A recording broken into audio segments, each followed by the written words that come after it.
અમદાવાદની 7th day સ્કૂલમાં વિદ્યાર્થીઓ વચ્ચે મારામારી। ધોરણ 7ના વિદ્યાર્થીને 3 વિદ્યાર્થીઓએ શર્ટ ઉપર બ્લેડ મારી માર માર્યો। સામાન્ય અદાવત રાખી વિદ્યાર્થીને માર મરાયો। અમદાવાદના મણિનગરની 7th ડે સ્કૂલના વિદ્યાર્થીના પિતાની ખોખરા પોલીસ મથકમાં ફરિયાદ। 2 વિદ્યાર્થી સહિત 3 હુમલો કરનાર સામે ફરિયાદ। અમદાવાદમાં 7th ડે સ્કૂલમાં વિદ્યાર્થીઓ વચ્ચે મારામારી મુદ્દે વિદ્યાર્થીઓની સુરક્ષાને લઈ એનએસયુઆઈએ વિરોધ કર્યો। એનએસયુઆઈએ ડીઈઓ કચેરીમાં ઉગ્ર વિરોધ કરી લેખિતમાં આવેદન આપ્યું। અમદાવાદની 7th ડે સ્કૂલમાં વિદ્યાર્થીઓની મારામારી કેસમાં ડીઈઓએ સ્કૂલ આચાર્યને કારણદર્શક નોટિસ પાઠવી। શાળા દ્વારા તાત્કાલિક અને યોગ્ય કાર્યવાહી ન કરાઈ હોવાનો આક્ષેપ। સમય મર્યાદામાં જવાબ નહીં આપે તો કડક કાર્યવાહી કરાશે। અમદાવાદની 7th ડે સ્કૂલમાં વિદ્યાર્થીઓની મારામારી મુદ્દે શિક્ષણ મંત્રીએ કહ્યું કે શાળાને કારણદર્શક નોટિસ પાઠવી છે, વધુ તપાસના આદેશ પણ આપ્યા છે। 7th ડે સ્કૂલમાં વિદ્યાર્થીઓ પર હુમલા મુદ્દે ડીઈઓ રોહિત ચૌધરી જવાબદારીમાંથી છટક્યા। કહ્યું કે આ સ્કૂલ મેનેજમેન્ટની બેદરકારી। આ ઘટના અંગે ચિંતા વ્યક્ત કરું છું। અમદાવાદની 7th ડે સ્કૂલમાં રિસેસના સમયે બાથરૂમ જવાનું કહી વિદ્યાર્થીઓએ મારામારી કરી। સ્કૂલના સુપરવાઇઝર અલીફ નાયકે કહ્યું કે ધક્કામુક્કી થતા ક્લાસ ટીચરને જાણ કરી હતી।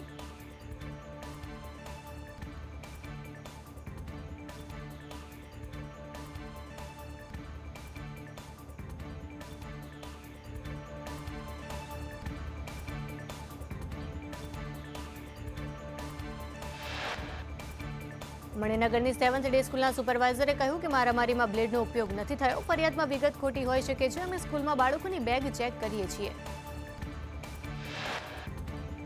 7th ડે સ્કૂલમાં વિદ્યાર્થીઓની મારામારી મુદ્દે એસીપી કૃણાલ દેસાઈનું નિવેદન। કહ્યું કે બ્લેડથી હુમલો કર્યાનો વાલીનો આરોપ છે। બ્લેડનો ઉપયોગ કરવા અંગે એફએસએલની મદદ લેવાશે।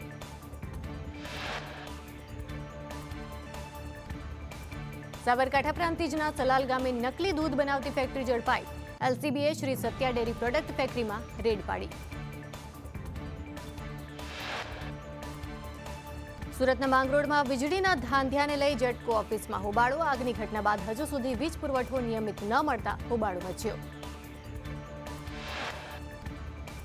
વાવથરાદની આશા વર્કરોની સીએમને ટપાલ લખી રજૂઆત। વિવિધ માંગણી સાથે સૂત્રોચ્ચાર કરી વિરોધ। કામગીરીથી અડગા રહી વિરોધની ચીમકી।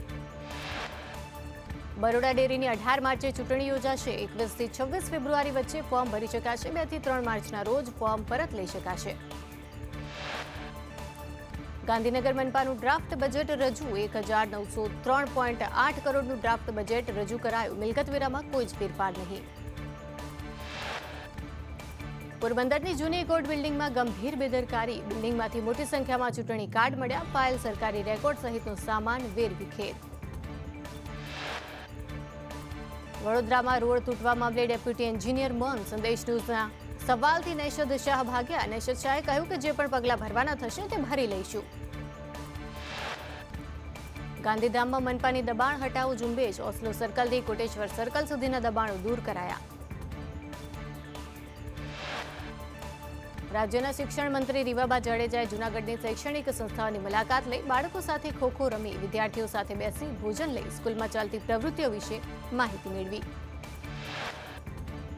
સુરતના કતારગામમાં ટીપીનો મુદ્દો કેન્દ્ર સરકાર સુધી પહોંચતા ખળભળાટ। દિલ્હીથી ફોન કરનાર વ્યક્તિ સાથે સમસ્યા અંગે ચર્ચાઓ કરાઈ। દેવાયત ખવડ વિશે હાઈકોર્ટે આકરી ટિપ્પણી કરતા કહ્યું કે દેવાયત ખવડ પ્રખ્યાત નહીં કુખ્યાત છે। ક્વોશિંગ પિટિશન મુદ્દે હાઈકોર્ટની મૌખિક ટકોર। સ્થાનિક સ્વરાજ્યની ચૂંટણી પહેલા પૂર્વ મુખ્યમંત્રી શંકરસિંહ વાઘેલા કર્જમાફીના મુદ્દા સાથે આંદોલન કરશે। રાજકોટમાં અલગ અલગ વિસ્તારમાં શંકરસિંહની સભાના પોસ્ટર લાગ્યા। સુરતમાં વિવિધ માંગને લઈ ડીજીવીસીએલના કર્મચારીનું વિરોધ પ્રદર્શન। ઓછો સ્ટાફ, નિયમ વિરુદ્ધનું કામ કરાવવાને લઈ વિરોધ।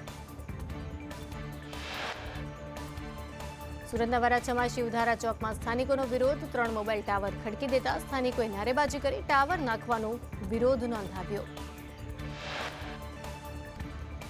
સુરત પાલિકાના બજેટ પહેલા પૂર્વ મંત્રીએ સવાલો ઉઠાવ્યા। કુમાર કાનાણીએ પાલિકા કમિશનરને પત્ર લખી બસમાં મહિલા સુરક્ષા અને ખાડીપુર મામલે સવાલો ઉઠાવ્યા। અમદાવાદ મનપાના અણઘડ આયોજનની ડેપ્યુટી કમિશનરે પોલ ખોલી દક્ષિણ ઝોનના ડીવાયએમસી ભરત પરમારે જ મનપામાં કામગીરી ન થતી હોવાની ફરિયાદ કરી. દક્ષિણ ગુજરાતમાં શેરડીનું પિલાણ વહેલું બંધ થવા મુદ્દે જયેશ પટેલનું નિવેદન. કહ્યું કે 2 લાખ એકર જમીન એને થઈ જતા શેરડીનું ઉત્પાદન ઓછું થયું છે.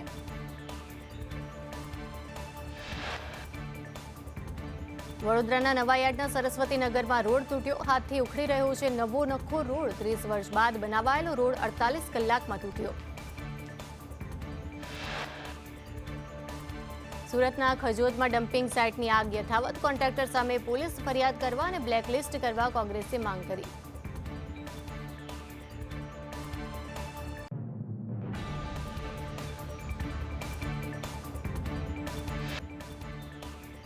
જે વ્યક્તિની સુરક્ષામાં કચાશ હોય તેવા વ્યક્તિની પહેલા હત્યા કરવાનું હતું પ્લાનિંગ. મોહમ્મદ પૈગંબર વિરુદ્ધ નિવેદનો આપનાર 7 લોકો ટાર્ગેટમાં. વડોદરામાં સગીરને જન્મઠીપની સજા. 2018માં બરાનપુરની શાળામાં વિદ્યાર્થીની હત્યા કેસમાં કોર્ટે ચુકાદો આપ્યો. ગીર સોમનાથના ઉના રોડ ઉપર ગાંજાનું વાવેતર ઝડપાતા એનડીપીએસ એક્ટ હેઠળ દરોડા પાડવામાં આવ્યા. 55 કિલોથી વધુ ગાંજાના છોડ મળી આવ્યા. અમદાવાદના વેજલપુરમાં ₹20ની લાંચ લેનાર કોન્સ્ટેબલ 20 વર્ષે નિર્દોષ છૂટ્યા. દેશની 6 એરલાઇન કંપનીના 377 વિમાન ખોટવાયેલા. ઇન્ડિગોના 405 વિમાનમાંથી 148 ટેકનિકલ ખામીવાળા. આઈએએસ અને આઈએફએસ અધિકારીઓ ફરીથી યુપીએસસીની સીએઈ અને આઈએફએસની પરીક્ષા નહીં આપી શકે.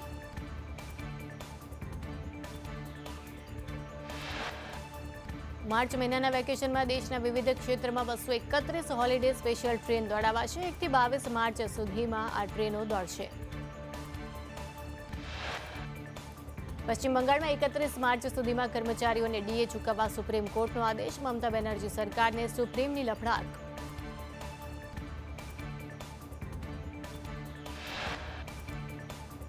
મુખ્યમંત્રી ભૂપેન્દ્ર પટેલે વિદ્યાર્થીઓ સાથે વાત કરતા કહ્યું કે અમને તો ખબર જ નથી કે ડિપ્રેશન શું હોય. પહેલા પરીક્ષા પૂર્ણ થઈ જતી અને ખબર પણ નહોતી પડતી.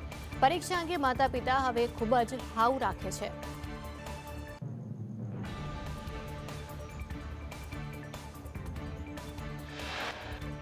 સીએમએ બાળકોને કહ્યું કે મારા 5 વર્ષના પૌત્રને અમે 8 કે 10 મિનિટ જ મોબાઈલ જોવા આપીએ છીએ તો પણ કહે છે કે હજુ 5 મિનિટ જોવા દો. અમે મોબાઈલ વાપરવાનો સમય નક્કી કર્યો છે.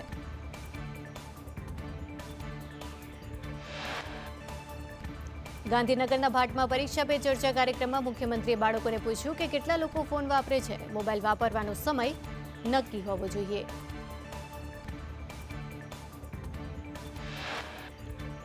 એમસીએક્સમાં સોના ચાંદીના ભાવમાં ફરી એકવાર મોટો કડાકો. ચાંદીના ભાવમાં ₹7,900નો ઘટાડો. ચાંદીનો ભાવ પ્રતિ કિલોએ ₹2,35,900 પહોંચ્યો.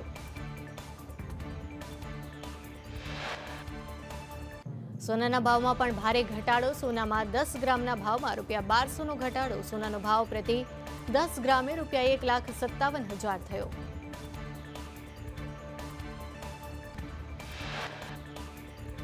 પાકિસ્તાન ક્રિકેટ ઉપર અનુરાગ ઠાકુરે કહ્યું કે દંડનીય કાર્યવાહી થવી જોઈએ. ભારત જેટલું સુરક્ષિત કોઈ જ નથી. પાકિસ્તાન ક્રિકેટ બોર્ડ દેવામાં છે.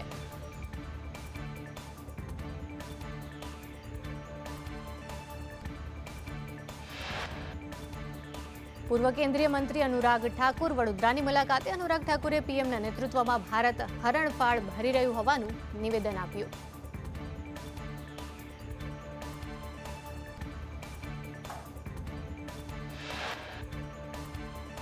પીએમ મોદી ઉપર હુમલાના ષડયંત્રને લઈ કહ્યું કે આ દેશ માટે દુર્ભાગ્યપૂર્ણ. ચીન સાથે રાહુલ ગાંધીએ બંધ બારણે બેઠકો કરી છે. રાહુલ ગાંધી સૈન્યનું મનોબળ તોડી રહ્યા છે.